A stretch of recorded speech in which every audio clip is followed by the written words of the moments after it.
be tough to pronounce some words in the English language. Tough, like a tough. From Sunday to Saturday, we hear homonyms and heteronyms, even while we're eating a sundae in our local ice cream parlor. That is how it is here in America. At present, I wish to present you a present. This present is a present of learning some of the most common heteronyms. First there's evening, which refers to a time of day. Then there's evening, to even in, to even out, to even up, to even down, to can't even. B and B. The first means to exist, the second refers to a pollinating buzzer. Bore and bore. The first refers to someone who's not interesting, or something that's not interesting, and the second means a wild pig. I hope that I'm not being a bore to you guys, and of course you guys know I'm not a bore. Craft is a manual occupation. Craft is a strong paper made from wood pulp. It's also the name of a food product. Now I want to call upon the heterophone fairy, or aka the heteronymph. She shall come across the intercoastal on her ferry. Wow, heteronymph has just arrived. She'll be taking over from now on because she knows more about heteronyms than I do. Now just so you guys know, heteronymph is so small that you guys can't see her. Nope, not even when you're under the sea. And her voice is also so small that you can't hear it. And so I'll be speaking the words that she wishes you guys to hear. Project and project. The first is a verb that is similar to the verb to show. The second describes what we're doing right now. It's a noun. We're presenting to you guys our modern English grammar project. Speaking of project, I want to introduce you guys to a dear friend. No, not a dear friend, but I mean something like a well friend. Oh, Tiffany. You mean a good friend, not a well friend. That's what I mean. Right, because I'm a good friend. Of course you are. Yeah, say it, Tiffany, say it. I'm a good friend. You are a good friend. I'm a good, darn right. Yes. Go sit down. A man, let's say a duke, went up to a lady, and when she asked how he was doing, he said, I'm doing good. to which the intense grammarian lady replied, No, you're not doing gold. Swan, You're doing well. So who's right? Let's find out. The main difference between good and well is that good is an adjective, meaning it modifies nouns, whereas well is an adverb, meaning that it modifies verbs. So if the duke were to say to the lady, you wear that wig good. she might say, This isn't a wig. Awkward. Or she might say, Thank you, but I do not wear it gold. I wear it well. This is because well is modifying the verb wear. Conversely, if the lady were to remark to the duke, You are a good basketball player. the duke might say, What does this basket of balls you speak of?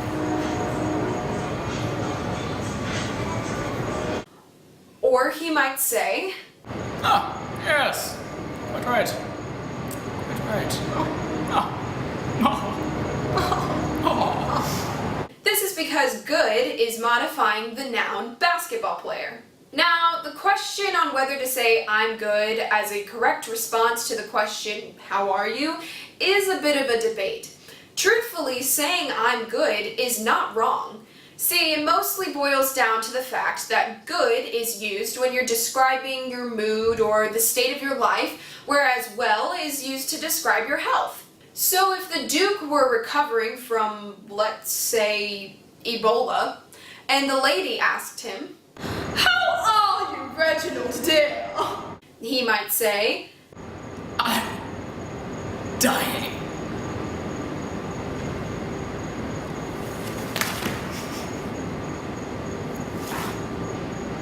or he might say, I'm doing well.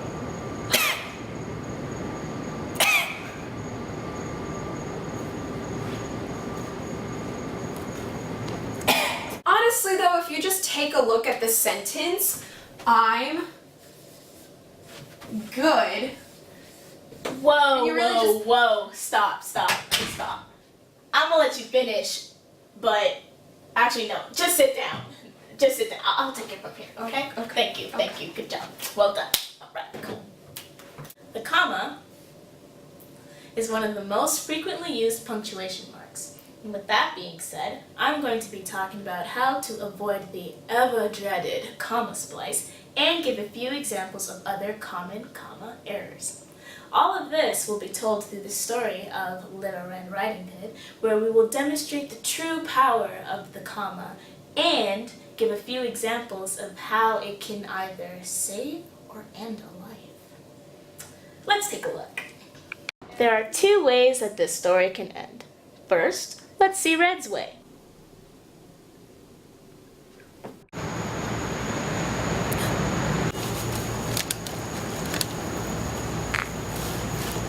Ew.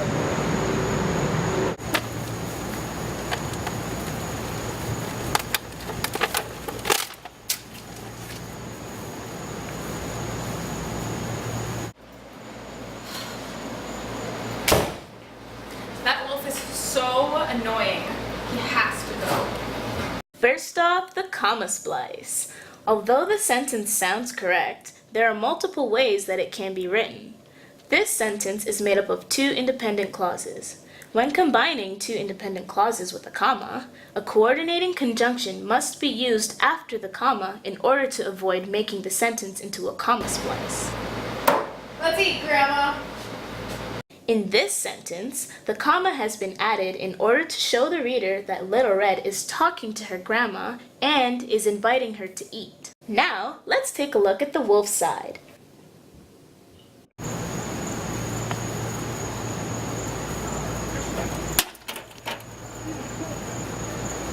I need to find some food that's satisfying, close by, and easy to capture.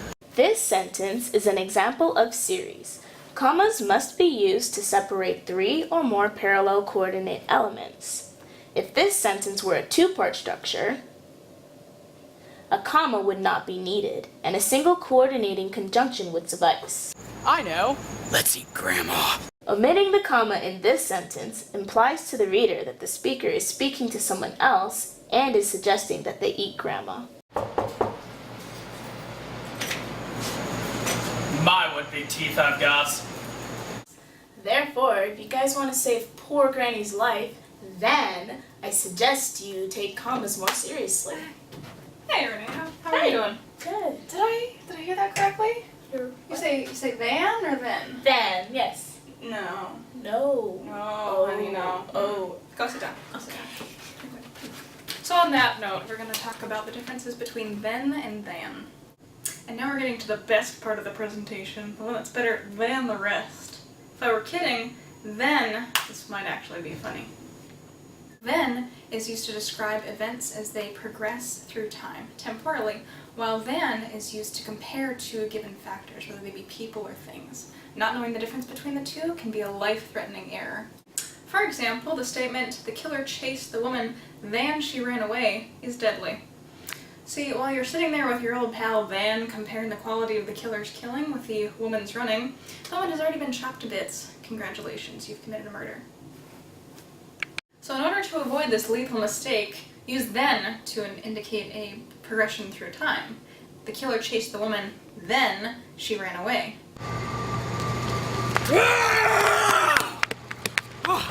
Congratulations, with your newfound grammar skills, you have now just saved a life. Just wanted a hug. And now we can go on to the next lesson. Did somebody say can? Yes, sir, I did. Excellent. Can or may is a rule that a lot of people know, but still make mistakes within their everyday life. So let's take a closer look at that. Can and may are two very different words, but are often used interchangeably. When you're asking a question using the word can, what you're inquiring about is the ability. When you're asking a question using the word may, you're inquiring about whether or not something is allowed. Can is able, may is allowed. If you need a simple way to remember this, just think about Cain and Abel for can and able, and may is the one that this rule doesn't work for. But enough of this theory. It's time for us to get some practice up in here. What? Can you use the word can in this sentence? Can I have a cookie? Of course you can. I just did. But you may not. If you ask, can I have a cookie, you're asking about your ability to have a cookie. And that's kind of obvious. What you mean is, am I allowed to have a cookie? Unless you're asking about a few allergies reasons, in which case the phrase, without my throat closing up, would be implied afterwards. Sometimes you can do something that you may not do, like touch an object on display. Sometimes you may do something you cannot do, like speak French. Sometimes you may do something that you can do, like turn on the lights. And sometimes you may not do something you cannot do, like set fire to the rain. I'm sorry, Adele. Let's see some visual examples. I cannot run! You may not run!